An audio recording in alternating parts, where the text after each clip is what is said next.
우리 신앙에 자랑할 만한 것이 있지만 자랑할 수 없습니다. 자랑할 만한 것이 있지만 자랑할 수 없습니다. 자랑될 만한 것들이 분명히 있습니다. 그러나 우리가 한 것이 아니라 하나님이 하신 것이기 때문에 우리가 자랑할 수 없을 뿐입니다. 내 삶 가운데 하나님이 영광을 받으실 일들, 자랑을 받으실 일들, 나를 살리시고 회복하시며 나를 이끄시고 지금까지 부어주신 은혜와 능력들, 그 권세와 하나님의 놀라운 기적과 역사들, 자랑할 만한 것이 있지만 자랑할 수 없습니다. 율법의 행위에 있지 않고 믿음으로 된다는 것은 하나님께서 어렵게 된 자기 백성들의 삶에서 행위가 아닌 믿음으로 이루시는 역사가 있다는 것입니다. 역사가 없지 않아 있습니다. 단지 율법의 행위, 우리의 노력, 우리의 공로, 우리의 의지로 가능한 것이 아니라 하나님께서 나에게 선물로 믿음을 주셔서 그 믿음으로 나타난 일이기 때문에 자랑할 것이 있으나 자랑될 수가 없는 것입니다. 율법을 지키고 선한 행동을 한다고 해서 죄를 용서받고 하나님의 자녀로서의 삶을 살아갈 수는 없지만 예수 그리스도께서 십자가 사랑을 통해 이루어 놓으신 은혜를 성령께서 죄인들인 하나님의 백성들에게 적용하심으로 의롭다 여김을 받을 뿐 아니라 삶 가운데서 율법이 지켜지고 선한 열매들이 맺히는 것입니다. 그래서 이 일을 이룬 것이 믿음이며 이 믿음은 법이라는 거예요. 법이라는 말은 다름 아닌 우리가 받아들이든 받아들이지 않든 이미 예수님이 이루어 놓으신 일이 우리에게 선언되고 선포되고 성령을 통해 적용되어져서 우리가 그 적용되어진 성령의 은혜에 따라 예수님이 하신 일이 믿어지게 되었고 이제 예수님이 하신 일에 따라 성령과 동행할 수 있게 된 것입니다. 그리고 이제는 그 선포되고 선언되어진 법이 내 삶 가운데도 그저 흐지부지 어떤 내 하고 싶은 일시적이고 충동적인 문화와 습관이 아니라 체계를 갖추게 되고 질서를 갖추게 되고 마치 반석 되신 예수 그리스도의 성령으로 집이 지어져 가듯 은혜의 질서들이, 은혜의 원리들이, 은혜의 그 내용들이 체계적으로 세워져 가더라는 것입니다. 그래서 내 삶 가운데도 그 신앙이라는 것이 문화가 되지만 그러나 신앙이라는 그 문화와 습관이 어떤 율법적 행위, 내가 해야 된다, 내가 지켜야 된다는 것이 아니라 예수님 사랑 때문에 감사하여 내가 내어드린 시간이 하나의 문화를 이루어가며 내가 내어드린 물질이 하나의 열매를 맺어가는 그 놀라운 영광을 우리가 보게 되는 것입니다. 그래서 오늘 우리의 신앙생활, 내가 주님께 드린 이 기도가 이 기도의 시간이 나를 지켜주게 되고 내가 헌신했던 그 물질이 도리어 나는 감사함으로 드렸을 뿐인데 하나님이 그것을 하나님의 영광의 기회로 사용해 주시니 쓰임받아 영광이라는 겁니다. 쓰임받아 영광이라는 거예요. 이 어찌 감사하지 않을 수 있냐는 겁니다. 그래서 오늘 성령께서 예수님이 이루어 놓으신 일들을 이제 그것이 법으로 선언되어지고 법으로 선포되어져서 더 이상 정죄와 심판이 없다고 이미 성경은 선포하였고 이제 법으로 이루어진 그 일이 우리 삶 가운데 적용되기 시작하는 것입니다. 그래서 믿음으로 말미암아 율법이 파기되는 것이 아니라 굳게 세워지는 것입니다. 믿음으로 율법이 파기되는 것이 아니라 굳게 세워지는 것입니다. 자랑할 것이 없지 않습니다. 성도의 삶 가운데서 예수 그리스도께서 이루어 놓으신 일들과 그것이 성령으로 성도들의 삶에 적용될 때 자랑할 만한 열매들이 맺힙니다. 그러면 오늘 우리의 삶에 그 열매를 기대하는 겁니다. 여러분, 제가 말씀 전에도 기도했지만 이 100일간 응답 받을 것입니다. 응답 받을 것입니다. 우리의 힘으로 있게 일어나 깨울 수 있는 수준이 아니라 성령께서 깨워주셨기 때문에 성령께서 붙들고 계시기 때문에 성령께서 기도를 지키고 계시기 때문에 응답 받을 것입니다. 응답 받을 것입니다. 또한 오늘 하루도 그 은혜를 기대하십시오. 오늘 하루도 그 은혜 가운데 살아갈 것입니다. 오늘 하루도 그 성령의 인도함 가운데 열매가 맺혀지게 될 것입니다. 만남들이 일어나게 될 것입니다. 길들이 열려지게 될 것입니다. 문들이 열려지게 될 것입니다. 하나님이 작은 것에서부터 큰 것까지 모든 것의 인도자가 되어 주셔서 오늘 어쩌면 내 인간적인 힘으로 할 수 있는 신앙의 수준에 머물러 있지 않게 하여 주시고 성령의 불이 성령의 기름으로 타오르게 하여 주실 것이며 은혜의 잔치가 포도주가 떨어질 위기에 있는 우리의 인생의 생명의 포도주로 다시금 더 기쁨의 잔치가 열려지게 하실 것입니다. 자랑할 수 있는 모든 열매와 모든 선한 일들은 예수께서 이루신 것이 성령으로 우리 가운데 확인되고 증명된 것이기에 오직 예수 그리스도만을 자랑하게 되는 것입니다. 오직 예수 그리스도만을 자랑하게 되는 것입니다. 그러나 우리의 문제점은 자랑할 것을 자랑하지 않은 채 틀린 것, 잘못된 것을 자랑한다는 거예요. 오늘 우리의 문제점은 자랑할 것을 자랑하지 않은 채 잘못된 것, 틀린 걸 자랑한다는 거예요. 오늘 내가 뭔가 내세울 만한 것이 없다 해도, 내가 뭔가 자랑할 만한 그런 외적인 어떤 그런 자랑은 없다 해도 오늘 우리 삶 가운데 자세히 들여다보십시오. 내가 결정하고 선택하는 그 기준이 어디에 있나? 내가 무엇을 중요하게 여기며 무엇을 중심으로 내 삶의 결정과 선택 또한 그 행보를 이어서 가나? 오늘 하루의 그 시간 씀씀이와 문화와 습관도 내 삶은 나는 무엇을 기준으로, 즉 나는 무엇을 귀하게 여기며 무엇을 자랑으로 삼기에 그 시간을 그렇게 결정하고 그 물질을 그렇게 결정하고 또 내 삶을 그렇게 결정하는가? 우리 같은 외적인 자랑, 나 이런 거 샀어, 나 이런 거 가졌어, 난 나에게 이런 게 있어, 이런 외적인 자랑만이 아니라 이 자랑이라는 것은 삶의 기준을 얘기하는 거예요. 내가 무엇을 소중하게 여기고 무엇을 귀하게 여기고 무엇을 자랑으로 여기기에 내 삶을 그렇게 결정하나, 내 삶을 그렇게 시간을 쓰고 물질을 쓰나. 그러면 결국 오늘 우리 삶의 결정과 선택, 우리 삶의 문화와 습관들, 우리 삶에 나를 통해 나타나는 그 모든 것들은 내가 귀하게 여기고 내가 중요하게 여기고 내가 자랑하는 것들을 토대로 결정되어진 것이고 선택되어진 것이고 이루어지고 있는 것들입니다. 그래서 오늘 우리의 삶을 보면 내가 무엇을 귀하게 여기고 무엇을 중요하게 여기고 무엇을 자랑으로 여기는지를 알 수가 있는 겁니다. 그리고 그 삶을 통해 자랑할 것을 자랑하지 못한 채 잘못된 것, 틀린 것을 자랑하며 살아갈 수가 있다는 것입니다. 오늘 29절 30절 말씀 우리 함께 선포하겠습니다. 하나님은 다만 유대인의 하나님이시냐 또한 이방인의 하나님은 아니시냐 진실로 이방인의 하나님도 되시느니라. 할례자도 믿음으로 말미암아 또한 무할례자도 믿음으로 말미암아 의롭다 하실 하나님은 한 분이시니라. 믿음으로 의롭게 되어 믿음으로 의인으로서의 삶을 살아가는 것에는 차별이 없습니다. 하나님의 자녀라면 믿음으로 살기에 어떤 특권이나 차별이 있을 수 없습니다. 어떤 특권이나 차별이 있지 않습니다. 몇 년의 신앙생활을 했든지 관계치 않아요. 지금 예수 믿은 사람도 지금 복음 전하며 지금 쓰임 받을 수 있으며 오히려 신앙생활 오래 했다는 것이 부끄러워질 수도 있습니다. 그래서 차별이 없는 겁니다. 왜냐하면 믿음으로 시작하는 것이고 믿음으로 살아가는 것이에요. 어제까지 믿어지지 않았던 것이 오늘 새벽에도 믿어지게 될 수 있습니다. 오늘 하나님과 동행하는 것이면 하나님의 전적인 은혜에 따라 주시는 믿음이면 우리는 충분한 것입니다. 오직 자랑되는 것은 한 가지, 예수 그리스도께서 이루신 일이 성령께서 선물로 믿음을 죄인인 하나님의 백성들에게 주셔서 구원하시고 자녀로 회복되게 하시고 하나님의 자녀로서의 삶을 살아가게 인도하십니다. 하나님의 자녀로서의 삶 역시 오직 선물로 주신 믿음으로만 가능하기에 자랑하거나 의지하거나 비교하거나 판단할 수 없습니다. 하나님께 선물로 주신 믿음의 역사는 신앙생활의 기간이나 특별한 능력에 의해 결정되거나 판단되지 않습니다. 누구든지 어느 때든지 하나님께 선물로 주신 믿음으로만 살아갈 수 있으며 믿음은 언제든지 어디서든지 하나님의 전적인 은혜로 주어집니다. 그래서 차별이 없는 겁니다.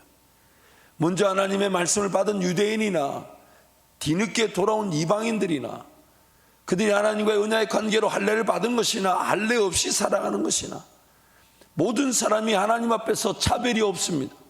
왜냐하면 하나님께서 주시는 믿음, 그 믿음이면 오늘 내 삶이 하나님 앞에 철저하게 드려지는 산제사와 같이 하나님을 예배하게 될 것이고, 하나님을 섬기게 될 것이고, 하나님 나라와 영광을 보게 될 것이고, 하나님과 걸어가게 될 것이고, 하나님 그분을 맛보게 될 것이고, 하나님 그분을 기뻐하게 될 것이기 때문에 믿음이면 충분합니다.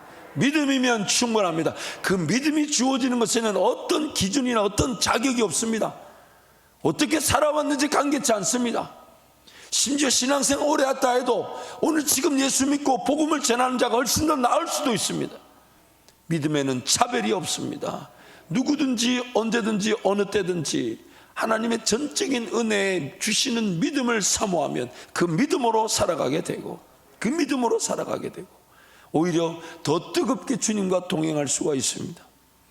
죄인됨의 문제는 용서함을 받지 못해 하나님과 단절된 상태만이 아니라 하나님의 자녀가 되었음에도 자녀답게 은혜를 누리지 못한다는 것입니다.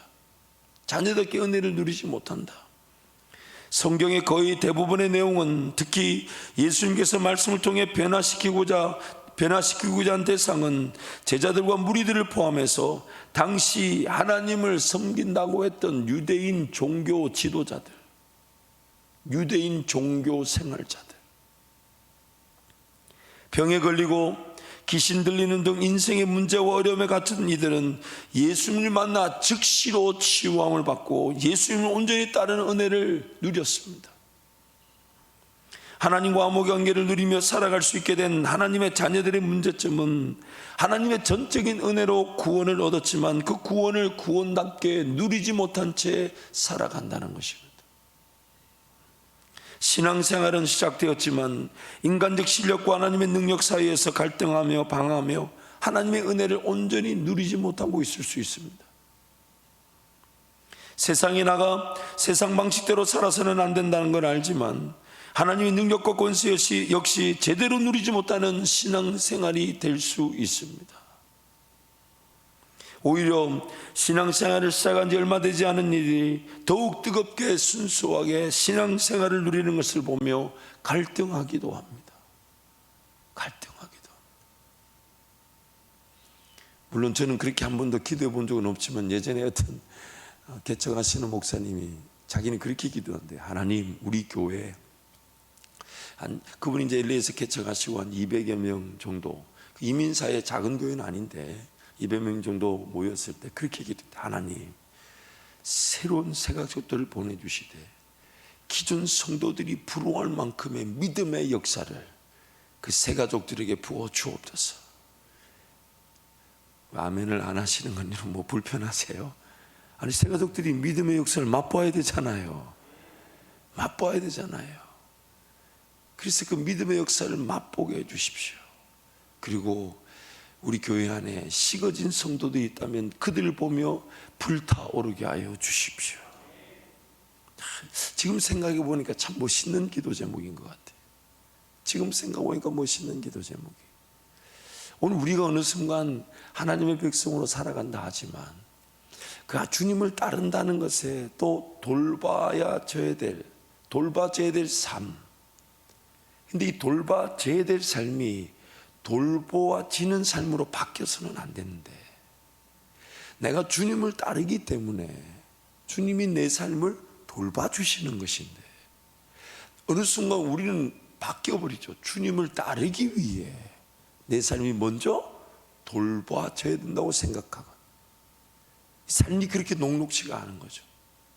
내가 주님을 따르기 때문에 내 가정, 내 자녀들, 내 일터가 돌봐줘야 되는 것인데 먼저 그 나라와 그 의를 위한 삶이며 내 사명의 길이기 때문에 내 가정과 내 자녀들이, 내 일터가 돌봐지게 되는 건데, 근데 우리는 내 가정과 내 일터, 내 자녀들이 돌봐지면 주님을 따를 것처럼 나도 모르는 사이 그렇게 변질될 수가 있는 거죠. 이건 누군가의 문제가 아니라 우리 모두가 가진 위기입니다. 죄성이 그만큼 강력하고 힘이 있다 보니까 내가 주님을 따른다고 시작되었는데, 그래서 주님을 따르다 보면 당연히 주님이 그 나머지 것들은 뭐 어떻게 하신다고요?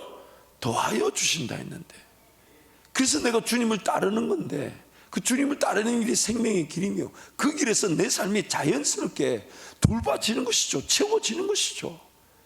근데 어느 순간 우리도 모르는 사이에 내가 아직 주님을 따르기 위해서는 이거 해결되어야 된다라고 내 삶이 이렇게 변질되어 있을 수 있다는 겁니다. 그들이 바로 유대인들이었어요. 말씀을 먼저 받았다 하면서 예수님을 평가하고 메시아이신 예수님 못 알아보고 예수님을 죽였던, 그러나 그들도 하나님을 섬긴다고 했던 사람들이었습니다. 오늘 우리의 신앙, 저는 그래서 오늘 설교 제목을 현대판 율법주의라고 붙여봤습니다. 오늘 우리의 율법주의는요, 단순히 어떤 할례를 받아야 된다 안 받아야 된다, 당시 그런 어떤 제사법을 지켜야 된다 말아야 된다, 안식일이 뭐 토요일이니 주일이니 11조는 구약식인데 신약식이 아니, 이런 게 아니라 성령으로 시작하였는데 육체로 마칠 위기에 있는 이유가 뭘까? 분명히 하나님 은혜로 시작되었는데 하나님 은혜가 전적으로 누려지지 못한 이유가 뭘까? 예수 그리스도로 시작되어 그분으로 이루어진 일이 나는 맛보는 일인데 예수 그리스도만 내가 온전히 바라보지 못하는 이유는 뭘까? 그분이 나를 살리셔서 나는 구원받아 이것이면 충분한데, 그래서 오늘 밤이라도 불러가시면 천국 갈 것이고 남겨지면 살아도 주를 위해 살고 죽어도 주를 위해 사는 것인데 내가 예수만 바라보지 못한 이유가 뭘까? 나도 모르는 사이에 율법주의적 삶에 갇혀있는 겁니다. 갇혀있는 겁니다. 그래서 예수 따르는 위해서 돌보아지는 것이 아니라 예수 따르기 위해 먼저 내 삶을 돌보고자, 내 가정을 먼저 돌보고자, 내 일터를 먼저 돌보고자, 하나님 나라를 보지 못한 채, 꿈을 꾸지 못한 채 이거 먼저 해결되고 이거 먼저 채워지고 이거 먼저 안정적이면 주님 따르겠다고 그렇게 변질되어 있을 수 있다는 겁니다. 그러다 보니 이렇게 뭔가 자꾸만 신앙이 정죄와 판단의 기준이 나에게 있어서 하나님도 판단하고 하나님의 뜻이 어렵니 쉽니, 하나님의 뜻을 이해하기가 어렵니, 하나님의 뜻이 생각보다 까다롭니, 또한 저렇게 신앙생활하면 안 되는데, 저렇게 말하면 안 되는데, 저렇게 결정하면 안 되는데, 저렇게 일하면 안 되는데, 심지어 자기 자신도 그렇게 판단하여 족쇄를 채우듯 그렇게 몰아붙이듯 그렇게 신앙생활을 하고 있을 수 있다는 겁니다. 그래서 그 유대인 그리스도인들, 당시 그들의 율법적인 행위로 뭔가 지켜서 하나님과의 관계를 누리겠다는 그들의 제일 큰 문제가 판단하는 자들아, 판단하는 자들아, 우리는 하나님 그분이 인도하시는 삶으로 살아가는 것인데 은혜가 이미 다 주어졌는데, 이미 예수님이 다 이루셨는데 뭔가 아직 이루어지지 않은 것처럼, 뭔가 아직 부족한 것처럼, 뭔가 아직 나는 주님을 온전히 따르지 못할 것처럼 그렇게 여기며 살아가는 것. 그래서 마태복음 19장 30절 말씀에 주님이 이렇게 말씀하셨죠. 우리 함께 선포하겠습니다. 그러나 먼저 된 자로서 나중되고 나중된 자로서 먼저 될 자가 많으니라. 이 지금 방금 읽었던 19장 30절 말씀, 먼저 된 자가 나중되고 나중된 자가 먼저 된다는 말씀은, 예수님의 이 말씀은 율법은 다 지키며 살았다고 자부하지만 그가 가진 재물로 하나님을 온전히 섬기지 못한 부자 청년에 대해 말씀해 주시면서 제자들에게 주신 말씀입니다.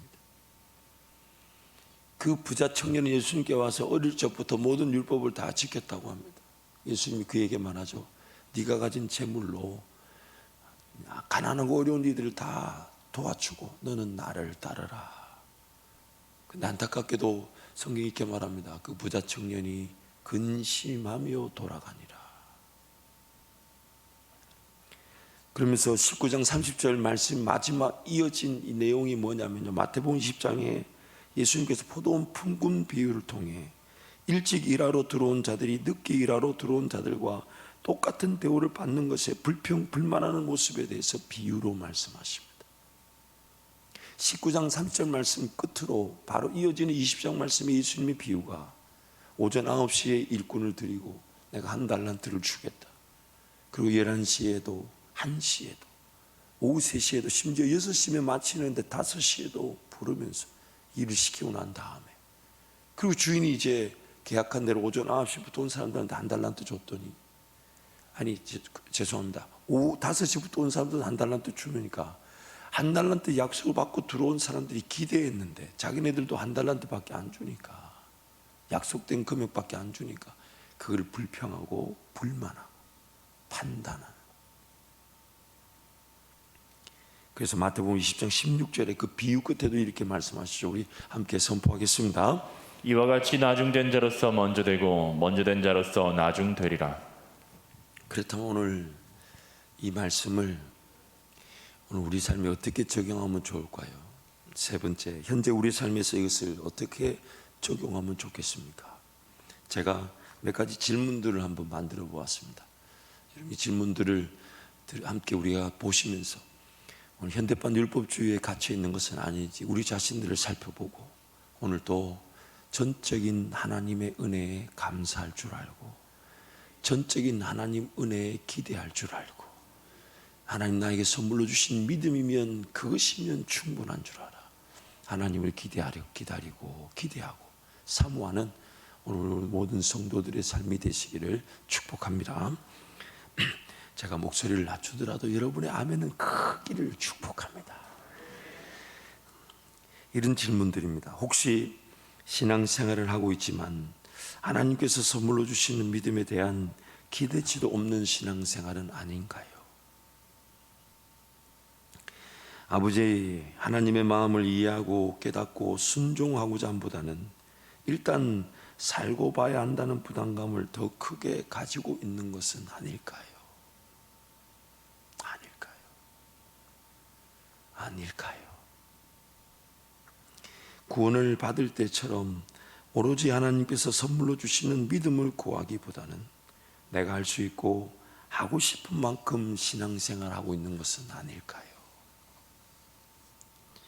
심지어 우리 공동체가 다 함께 차갑지도 뜨겁지도 않은 미지근한 상태에 머물러 있어서 차가운 상태의 이들, 즉 소외되고 병들고 지쳐있고 희망을 잃은 이들에 대해서 외면한 채 우리의 미지근한 수준만 지키고 유지하며 신앙생활하고 있는 것은 아닐까요?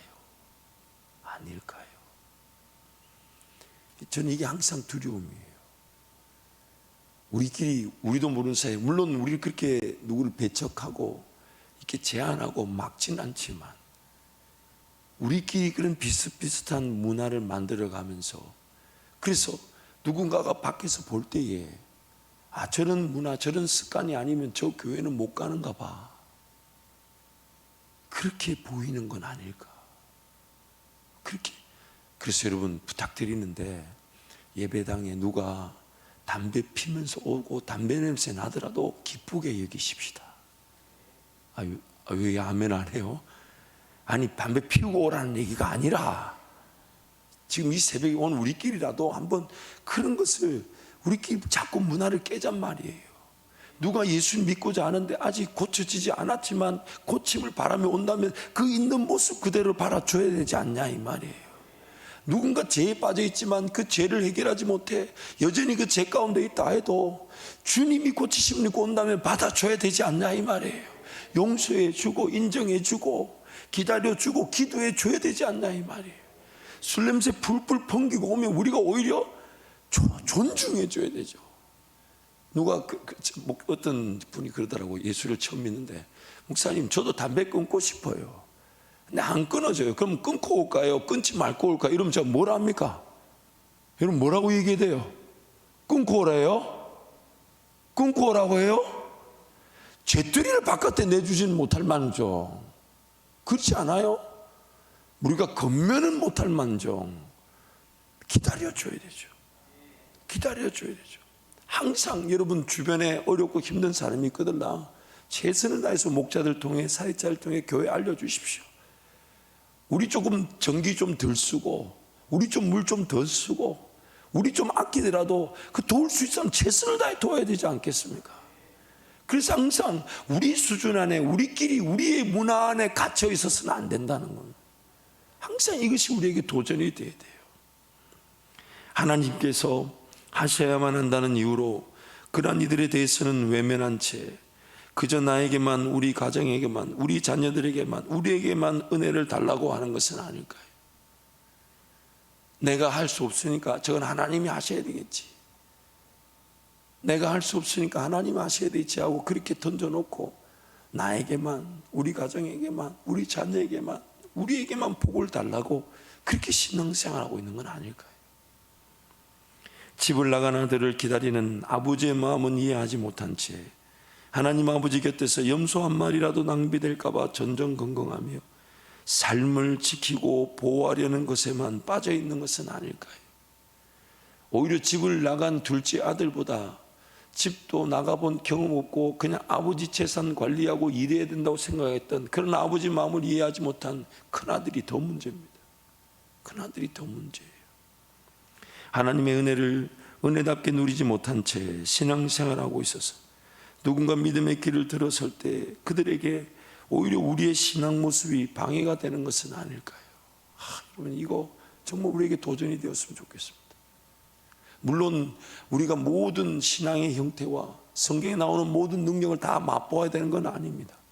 그런데 누군가 예수를 처음 믿는 이가 내가 지금 만난 하나님을 통해 예수를 믿는다고 들어왔지만 나의 신앙생활, 우리의 신앙 형태를 보면서 그게 전부인 양 착각하고 그 수준 안에 갇혀 있는다면 여러분, 소경이 소경을 인도하게 되는 어처구니 없는 일이 일어나게 되죠. 소경이 소경을 인도하는 어리석음이 우리의 모습은 아닐까요? 우리의 식어진 신앙이 또 다른 누군가를 배나 지옥 자식으로 만들고 있는 것은 아닐까요? 누군가를 향한 경고가 아니라 오늘 주님이 우리에게도 말씀하시는 경고이어야 하며, 그래서 두렵고 떨림으로 하나님 앞에 무릎을 꿇는 것입니다. 하나님, 나에게, 우리 교회에게 믿음의 역사만이 존중되어지게 하여 주시고 하나님의 은혜만이 전적으로 인정되어지게 하여 주시고 나부터 하나님의 은혜면 충분한 줄 알아. 하나님께 날마다 달려나와 기도하며 살려달라고, 회복시켜달라고, 은혜를 달라고, 늘 그 생수가 떨어질 수 있고 기름이 많을 수 있고 잔치가 열렸는데 포도주가 떨어질 수 있는 인생임을 고백하면서 내 심지가 성령의 기름으로 타는 것이 아니라 내 인생 자체, 내 노력과 정성으로 불태워질 수 있는 것임을 고백하면서 하나님, 성령의 기름으로 태워 주옵소서. 생수의 강이 흘러넘치게 하여 주시고 잔치에 필요한 그 생명의 포도주가, 예수 그리스도가 만들어주시는 생명의 포도주가 내 인생에도 넘치게 하여 주옵소서. 신앙의 위기는 예수 그리스도를 바라보지 못하는 것입니다. 나를 위해 죽어주신 예수 그리스도를 온전히 바라보지 못하고 믿지 못해 구원을 얻지 못하는 상태보다 더욱 큰 위기는 구원 이후에도 온전히 바라보고 의지해야 할 예수 그리스도를 저버린 채 살아간다는 것입니다. 오늘도 우리의 삶에 예수님이 필요합니다. 예수를 믿고 난 다음에는 더욱 예수가 필요합니다. 왜냐하면 예수를 바라보지 않으면 따라갈 수가 없어요. 예수님께 초점을 두지 않으면 길이 반드시 이뤄지게 됩니다. 방황하게 됩니다. 허비하게 됩니다. 낭비되게 됩니다. 식어진 채 살아갑니다. 기름이 없는 채 불을 태우려니 내 인생이 불타버리는 겁니다. 소진되어 버리는 겁니다. 병 걸리는 겁니다. 쓰러지는 겁니다. 넘어지는 것입니다. 오늘도 우리는 구원을 받을 때보다 더욱더 예수 바라봐야 하며 구원의 은혜가 주어질 때보다 더욱더 예수 그리스도의 은혜가 필요한 자들입니다. 우리 주만 바라볼지라 찬양하겠습니다.